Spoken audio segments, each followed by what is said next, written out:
গাজায় ইসরায়েলি হামলায় শিশু ও নারী সহ কমপক্ষে ২৯ জন নিহত হয়েছে। ইসরায়েলি সেনাবাহিনী জানিয়েছে তাদের হামলার লক্ষ্যবস্তু ছিল হামাসের একজন জ্যেষ্ঠ নেতা। এ হামলার ফলে ভবনের ধ্বংসস্তূপের নিচে অন্তত ৮০ জন চাপা পড়ে রয়েছে বলে জানিয়েছে গাজার স্বাস্থ্য মন্ত্রণালয়। এদিকে ইস্ট জেরুজালেমে জাতিসংঘের স্কুল বন্ধ করে দেয়ায় ইসরায়েলি সরকারের উপর নিন্দা জানিয়েছে ওআইসি। অন্যদিকে গাজায় আহত ও এতিম শিশুদের আশ্রয় দেওয়ার জন্য ঘোষণা দিয়েছে ইন্দোনেশিয়া।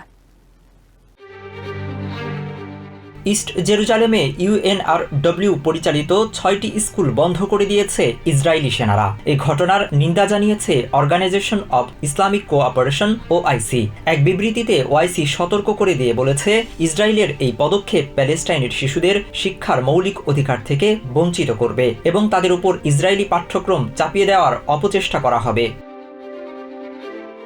এদিকে গত ২৩ মার্চ গাজায় ১৫ জন জরুরি সহায়তা কর্মী হত্যাকাণ্ডের ঘটনার তদন্তের আহ্বান জানিয়েছেন ব্রিটেনের প্রধানমন্ত্রী কিয়ার স্টারমার। এই ঘটনাকে কেন্দ্র করে ইসরায়েলি প্রতিরক্ষা বাহিনীর দেওয়া বিবৃতির বিরোধিতা করে এক ভিডিও বার্তা দিয়েছে ডাউনিং স্ট্রিট।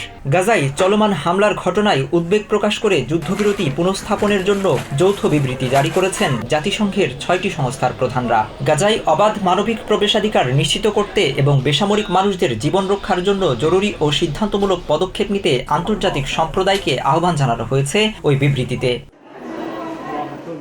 অন্যদিকে গাজার আহত ও এতিম শিশুদের আশ্রয় দেওয়ার ঘোষণা দিয়েছে ইন্দোনেশিয়া। বুধবার মধ্যপ্রাচ্যে সপ্তাহব্যাপী সফরের প্রথম যাত্রাবিরতিতে আবুধাবিতে যাওয়ার আগে এই ঘোষণা দেন দেশটির প্রেসিডেন্ট প্রাবিও সুবিয়ান্তো।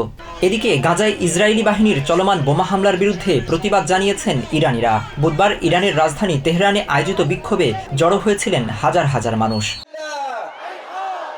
মিনহাজুল ইসলাম, TVN24 নিউজ ডেস্ক।